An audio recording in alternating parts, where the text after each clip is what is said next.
The Percy Jackson movies are not the worst things to come to humankind. Yes, they were kinda disappointing, but they weren't the worst movies ever made. I actually think they get way more hate than they should. If you came here hoping for me to bash these films like they haven't already been bashed, then sorry. I liked the cast, for the most part anyway. I liked the special effects, for the first one at least. But I think a lot of people would agree with me when I say this, that they could have done much more with the source material than give us what we got. For context, I think I should elaborate on my history with the series. For me, Percy Jackson was what to many people was the Harry Potter series. This mysterious character living in this fantastical world, battling creatures and godly beings. I first got into the franchise with the movie. I actually never got to see it in theaters, but instead watched it with my dad on DVD when I was 10. And I really loved it. I did. I genuinely was over the moon about it. I immediately checked out the books after watching, and as you would expect, my views on the movies changed. Again, it's not like they were the worst movies ever made, but they're also far from being good movies. After reading the books, it was clear as day that there was so much potential that this series could have amounted to. I've read them a lot when I was younger. Seeing the characters grow and seeing their dynamics evolve made them feel so complex and compelling. And it always shocked me that, despite how crazy their adventures got, I related to Percy on so many levels. And it also pained me by how much the films weren't very good at portraying this, which in my opinion was why they felt so hollow and directionless. So to make a good movie, it's best to look at the movies they already made and not repeat those same mistakes. Number 1, the characters. Now I'm sure a lot of you familiar with the Percy Jackson books were well aware of the biggest complaints of the film series right when it was still in pre-production. Percy Jackson is supposed to be a 12-year-old kid, and Logan Lerman was clearly not a 12-year-old little boy. They cast this grown-ass man to play a part which was probably first intended to go on for 4 more movies. And I'm gonna get this right out of the way. I never really cared about it. The books base a lot of the key events in Percy's life around his age, and they constantly emphasize how things will change when he gets older, how being more mature means more responsibility. But the thing is though, that theme of significance of age and growth are timeless. It can be relatable to everyone. Aging up Percy wouldn't be such a huge deal, as long as you change the events in the original source so that it corresponds with the established world in the movie. For example, Percy is told a prophecy that he will be the one to either save or destroy Olympus when he's 16. In the movies, that prophecy is slightly changed so that when he's 20, he'll be the one to either save or destroy Olympus. It makes perfect sense and it would be no problem at all. They aged up Percy, so they gotta age up everything else. That stuff didn't really matter to me. I honestly really liked Logan Lerman as a grown-up Percy. I kind of liked Brandon T. Jackson as the more comedic Grover. But the main issue of this series is that it breaks one of the fundamental key rules in making a franchise: showing characters grow. As a standalone film, the first Percy Jackson movie was a pretty okay action-adventure movie. You're not gonna go out of your way to call it a masterpiece or anything, but it's totally watchable and maybe even enjoyable at some parts. It's got some relatable school problems a lot of teens are dealing with, it's got some family drama, it's got some obnoxiously loud action set pieces. And at the very end, it's got a heartwarming father-son message that many people can relate to. Yeah, it left out a lot of elements that were in the original books. They did quite a bit of reshuffling of the events that took place. Some characters were written out entirely in place for more flashy action scenes, but it had a sense of vision to it by the director Chris Columbus. Maybe a very different one from what the author of the books had, but hey, you could feel the goals of his inner workings and what he was trying to do.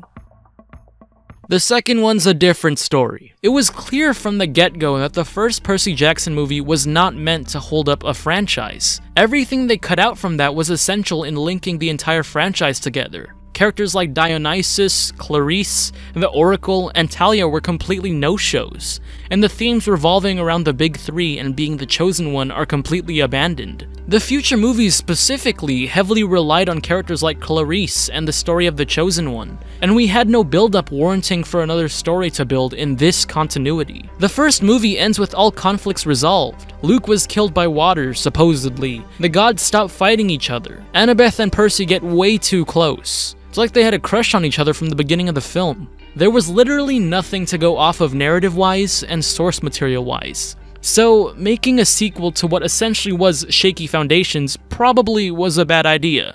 This whole movie is desperately trying to play catch-up. The very first scene tries to adapt the story of Talia, how the daughter of Zeus courageously sacrificed herself to save her friends from monsters. Now this one does get some points for trying to rework some of the lacking foundation from the first film. They introduced Talia, they introduced more insight into how the camp worked, they introduced vital characters like Clarice and Dionysus. But I think this just goes to show how important your first movie truly is in a franchise like this. Because despite the fact that this movie is a better Percy Jackson movie in terms of adaptation, it is by far a much worse film than the first. Characters don't act like they did in the last film. Characters don't even look like they previously did. Annabeth just randomly has blonde hair now, and in the flashback scene when she was a kid, she also had blonde hair. So, did she just dye her hair black in the last film? In the books, she always had blonde hair. But not in the movies. In the first one, she had black hair. Are we just forgetting that? What happened there? Poseidon all of a sudden just blatantly ignores Percy for some reason, even though he looked genuinely sorry for abandoning him in the last movie. Luke's an even cartoonier version of his former self. Percy and Annabeth act like all of that sexual tension from the first one never happened. The only one who remotely feels somewhat similar is Grover. But he's barely in this, so that isn't saying much. Clarice and Dionysus are just thrown at our faces at the beginning without any introduction, bickering with Percy, and we're supposed to believe they were always there? We never even got a single mention of them before, but they act as if we've known them the whole time. Like, oh shoot, that's girl number 37. Bottom line is, no one acts like they did before. They're just flat out different characters. There was no character development whatsoever that would lead them to acting like this. You could legitimately recast every single person in this movie, and the amount of change from the last movie would be about the same. These aren't the same characters. And this completely ruins any personal attachments you could have for the characters, because everything they've learned is just magically forgotten about in favor of trying to cram in more stuff they forgot to include in The Lightning Thief. It completely takes out investment you may have in the characters if their development is randomly reset, because they don't feel like people anymore. Part of what made Percy relatable was that sense of growth, that sense of maturity, learning from his mistakes. He has such an interesting dichotomy with his friends that made him feel so authentic and real. There's no chosen one prophecy written about me. I can't control water, but I have met some of my best friends at places I thought I'd hate. I have gotten through things because of my friends helping me along the way. So when you retroactively ignore the things that happened to them in the last movie, it feels so soulless. It loses the heart of what made Percy Jackson work. How about this? Emphasize the element of mystery around Percy learning about who he truly is. Make it a first-person mystery. First-person narratives are a rare breed nowadays. It's often seen as too melodramatic or campy. But with the right tone and direction, I think it can be really game-changing. I still love the original Sam Raimi Spider-Man trilogy with Tobey Maguire to death. Is it cheesy as hell? Yes, you bet your ass it is. But that's what makes it feel so unique and gives it its flair. This is still peak superhero cinema to me. Judging by how goofy things get with all the Greek stuff, I think Percy's voice of narration can potentially lend itself to telling the story. The chapters in the book are perfectly molded through Percy's perspective. The opening of The Lightning Thief literally opens up with one of those moments where it's all like, yep, that's me. You're probably wondering how I ended up in this situation. Looks pretty pathetic, huh? Well, you'll never believe this, but that kid is actually a half-blood. And not just any random half-blood. That's me. Name's Percy Jackson. I never asked for this to happen to me, I never wanted this to happen to me. It just did. It's horrifying. One day you could be minding your own business and get struck by lightning out of nowhere, and other times you could end up, well, like now. I don't know what's sadder, the fact that I'm about to die at the age of 12, or the fact that this is still the highlight of my week. My life's been pretty bad right from the get-go. But things didn't really take a turn for the worst until we went to that museum up in Manhattan. That's basically, word for word, a direct translation from the book, and it would be the perfect opening to a Lightning Thief movie. Is it a little cliche? No, it's a lot of cliche. That type of record scratch cold opening intro has been done by so many movies already, but I don't think it will ever get old. I think they should definitely go with a more humorous, corny route, but not so much that it makes it feel like a comedy. You still want it to feel like there are stakes here. Percy cutting in should only be used sparingly, short in length, and only be used for either dark comedic moments or self-deprecating humor. It shouldn't be used for explicitly explaining characters, concepts, or words. Think less Lemony Snicket and more Malcolm in the Middle type of narration. I always thought the tone of the first movie was nearly perfect. It captured the awe and wonder of Percy's journey very well, and even turned some of those moments to moments where the audience could breathe, where humor was injected, but they never did the whole narration thing. They kind of were going for that in the sequel, but they lacked that sense of self-awareness to play it off well. If I were to change one thing from the original film's tone, it would be to embrace the goofiness a bit more. With a franchise like this, I think you have to embrace the corniness and cliché tropes. Embrace the campiness, embrace the wackiness, the weirdness, embrace the Greek. This is a franchise where people get called Seaweed Brain and Stinky Gabe. I don't think you could get away with either of those with the dead serious tone. I'm not even sure if real kids talk like that, but that's the beauty of it. Much like the young adult movies that came before it, there were a lot of movies that were coming out at the time trying so hard not to be rip-off Harry Potter adaptations that they kind of lost the interest of their original audiences. A series of unfortunate events did this in 2004 by omitting Klaus's glasses because they feared it made him look too much like Harry Potter. Which I still think is an underappreciated gem, by the way, despite it straying from the source material. I'm all for directors having creative freedom and changing a few things up from the book. I'd even go as so far to say that taking liberties in adaptations can sometimes even make things better than they were in the books. But it can only be taken so far. Annabeth's iconic Yankee cap that gives her invisibility is nowhere to be seen in the movies. No one's come outright and said why this was, but I think it's safe to presume that this was done because they thought it would remind people too much of the invisibility cloak. And that's basically when you kinda shoot yourself in the foot. Like, I get it. You don't want to come off as some cheap knockoff. But you can't keep getting rid of key traits and iconographic imagery simply because they did it first. If every filmmaker did that, then every adaptation ever would be hot garbage. Some things they changed in The Lightning Thief was understandable. Instead of making Mrs. Dodds his math teacher, she's an English teacher. Now this is a great way to show without telling the audience that Percy's dyslexic from the very beginning. The letters on the board are shuffling around, he doesn't know what to say, it's great. But then you go ahead and butcher the underworld. The three-headed dog Cerberus is replaced with random hellhounds. You even have one of your characters outright say that this is hell. Or what? What will you do?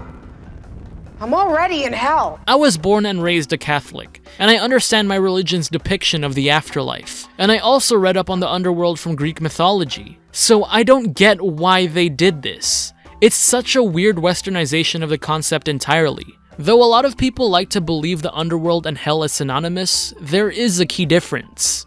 The underworld is comprised of not just souls of bad or sinful people, but heroic and good-willed people as well. There's even a different subsection dedicated to the good. It's a paradise called Elysium. Hell is comprised of only souls of the bad, where they get tortured for all eternity for the sins of their past. This, most definitely, is not the underworld. This was also probably done because they felt like they alienated the audience too much. In general, more people are familiar with Christianity than Greece's concept of the underworld. And of course, this bleeds into Hades' character. In the books, Hades disliked the other Olympians, but he never outright said that he tried to rule them all. He was considered the loner of his family, ruling the underworld by himself and not keeping up much with the other guys. It wasn't because he was despicably evil or because he wanted to enslave people. He was never unwilling to reason with people. It wasn't because he wanted to be king of the gods. I am going to be king of the gods. Oh wait, shit. This isn't the Hades from the book. What I'm trying to say is that most of the things that were abandoned from the source material were essential to the characters. The lore of Percy Jackson is so deeply rooted in Greek mythology that if you're going to adapt it into a visual medium, you have to be faithful to the culture and story. Sometimes you'd even forget you were watching a Greek-based movie because of how seldom the Half-Bloods even used their powers. And it gets weirder than that. Both basically had the same budget. Sea of Monsters explores the ins and outs of the camp more, but for some reason, it feels even more so lifeless. We don't know anyone or anything here. Nothing feels real or lived in. It feels like a cheap set, which it probably is. The washed out color filter and weird lighting didn't help much either. The Lightning Thief had this cool, darker tint to it. It complemented the mysterious, ominous tone, which also helped it feel more cinematic. Sea of Monsters had this whitish, bluish, sometimes orangish tint to it. It made it look like the original shots they had were poorly lit, so they just bumped up the brightness in post way too high. It feels like one of those TV teen movies from Lifetime. An easy way to fix this problem early on would be to show off their powers. Like this scene right here. Isn't there like a fire god or something? There's quite a bit of fire right there. Can any of the kids like do something with that to overheat its insides? Why are they just running? They're basically superheroes. Or if none of them can use the fire, can any of them sense like faults in the machine or something? It would make it more believable that Percy is really still quite new at this. A lot of people already know how to handle these kinds of crazy things as an experienced team. Boom! You established Percy's role and the general background of the other campers in one scene. As for the case of the underworld, showing off the different sections, colors, and aesthetics would literally and figuratively add layers to Hades and his realm, as well as maybe provide some insight into how vast this franchise's universe truly is. Now I know there isn't much time to flesh out every single living thing here. The amount of screen time each character gets is limiting, and the movies we got probably left a sour taste in the general moviegoers' mouths that it's probably gonna be a long while before we get an actual Percy Jackson movie reboot, if at all. And that's where I think Disney Plus could come in. A TV show. If a movie never gets picked up, I do think it would only be a matter of time before they pick it up for a TV show. And it may even be sooner than we think. The films were produced by Fox Studios, and that company just fairly recently was purchased by Walt Disney Studios, meaning that Percy Jackson is now technically a Disney property. Disney Plus is Disney's own attempt at a streaming service, where they'll be airing classic shows that used to be on Disney Channel, as well as most of their classic films. But they'll also be debuting new original content to rival other streaming services like Netflix. Percy Jackson could easily be one of the Disney Plus original shows. A television show would provide more than enough time to flesh out the characters and place of Camp Half-Blood, though going from a movie to a TV adaptation does have its limitations. For starters, the budget. TV shows most of the time don't have nearly the amount of a budget a Hollywood film would have. And if they did, that money would be stretched out to accommodate each episode within a season. And something with walking minotaurs and people throwing around lightning bolts and playing with water is probably going to look pretty bad if things are drawn out way too thin. Having too many episodes will only make the visual effects look cheaper and cheaper. And hey, suspension of disbelief is an important thing. Just because some of the visuals look a little off doesn't mean the whole show itself is bad. But still, you want to make it as great as you possibly can, and stretching out the story too long would make the show become boring anyways. Having one season cover one book with 20 episodes could easily turn into an uninteresting, ugly slog of a disaster. Love or hate the Percy Jackson movies we got, they had some pretty good special effects in there. Like, this shot is utter beauty, and I doubt we'd ever get this quality of visual effects from a TV show. Not because there aren't people who can't do it, but it's just too expensive. So here's my proposal. To keep things tight, there'll be 3 seasons covering the 5 books. The first season will follow the events of The Lightning Thief and The Sea of Monsters. Each episode will be about 40 to 60 minutes long, with each book getting 3 episodes. Lightning Thief Part 1 begins from Percy accidentally vaporizing his pre-algebra teacher to him getting claimed as Poseidon's son after their game of Capture the Flag.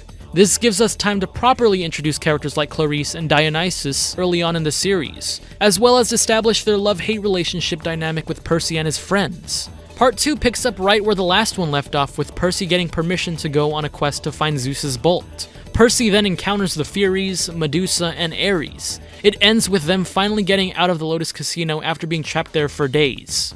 Part 3, the final episode for The Lightning Thief, sees Percy exploring the depths of the underworld, fighting Ares, returning the bolt, and learning the truth about Luke's intentions. Episode 3 ends with Annabeth leaving camp for the first time to go live with her dad, and Percy going back home to his mom to attend another school she found for him. This could potentially give us 60 more minutes than the movies had to further explore the Greek elements that were glossed over in the movies. The 4th, 5th, and 6th episodes would be dedicated to the Sea of Monsters, using the same basic layout concept from the original episodes, dividing the key events of the book into 3 and spreading them out. And then that's it for Season 1. It's just 6 episodes for The Lightning Thief and the Sea of Monsters. I think realistically, if it were to turn into some big budgeted TV show, they would hold off for a few months to see how the audience responds to the series. And if they get a bunch of positive buzz around it, they'd gladly shoot the next 3 books back to back. Season 2 would be about the same length as Season 1, with the Titan's Curse and the Battle of the Labyrinth being adapted for the next 6 episodes. The Last Olympian, I feel, should get its own season since it's the last one where all the character arcs come full circle. It would serve as the ultimate payoff to all the build-up from everything beforehand. It'd still be divided only into 3 episodes, but it shouldn't just be these extra 3 things to the second season. So here's what it would look like. Season 1 has 3 episodes for the Lightning Thief and the Sea of Monsters. Season 2 has 3 episodes for the Titan's Curse and the Battle of the Labyrinth. And Season 3 has 3 episodes for the Last Olympian. Now granted, even with just 6 episodes, things can still get pretty expensive. A series of unfortunate events was adapted into a TV show with 8 episodes per season, and most of their CG was pretty good, but some of them just did not work as well as they probably intended. And that isn't even considering that those books hardly even required heavy levels of visual effects. Percy Jackson is a completely different story. So if all else fails, if no studio wants to make a film, or if things are just too expensive for a live-action TV show, then make it animated. I know there's a stigma against animated shows and movies simply because people see them as just cartoons for kids, but it can really change the way people see the series. Some of my favorite shows are animated, and some of my favorite movies are animated. There would be no worry of blending CGI with practical effects, because crafting realism through an animated medium makes it where they're one and the same. There is no worry of water looking too plasticky, or the skin looking too Play-Doh-y, whether it be 2D animation, 3D animation, or a mix of both. If you manage to grab the audience's attention and invest them into the characters, it doesn't matter what medium it's being told through. Other than the fact of budget constraints, one other huge bonus that makes animation get a leg up compared to the other mediums is that there isn't really a rush. Kids age incredibly fast. Assuming that they actually cast younger this time around, whoever they get to play Percy, Annabeth, or Grover will look significantly older fairly quickly. You look at the Harry Potter movies, and Harry already looks significantly older in between the first 2 movies. But with animation, these characters can look however you want them to be in the context of the story. Sure, the voice actors could still go through puberty, but a slight change in voice is much easier to work around than a significant difference in appearance and voice. In all honesty, I wouldn't mind if we got either of these over the other 2. Do I have a preference? Yes. I'd prefer to have a movie reboot simply because the Percy Jackson series has such wacky, insane visuals and concepts in the book that I think it needs a Hollywood type of budget. Not to mention that the narrative isn't very episodic in nature. Percy only spends his time at camp during the summer, and it'd be kind of weird for there to be a 1-year time skip halfway through both of seasons 1 and 2. The structure of the books always felt more like self-contained stories with consequences, which took place in a grander, overarching story at large. But that's just me. Again, I wouldn't really mind if it were transformed into a live-action or animated TV show. So, final thoughts. I respect the Percy Jackson movies we got. They got me into the franchise in the first place. I liked Logan Lerman as that version of Percy. But it just wasn't exactly Percy Jackson. It was a pretty big deviation from the source, and I'd like to see Fox or Disney give another go at it. Whatever they do, I just hope it's good. Yeah. I think I am the son of Poseidon. Those are my thoughts on how a good Percy Jackson movie or show could be made. Let me know what you think they should add or take out to make it even better. Also, be sure to check out my last video where I talk about why A Series of Unfortunate Events is an underappreciated adaptation. And for more of my videos, just click that subscribe button.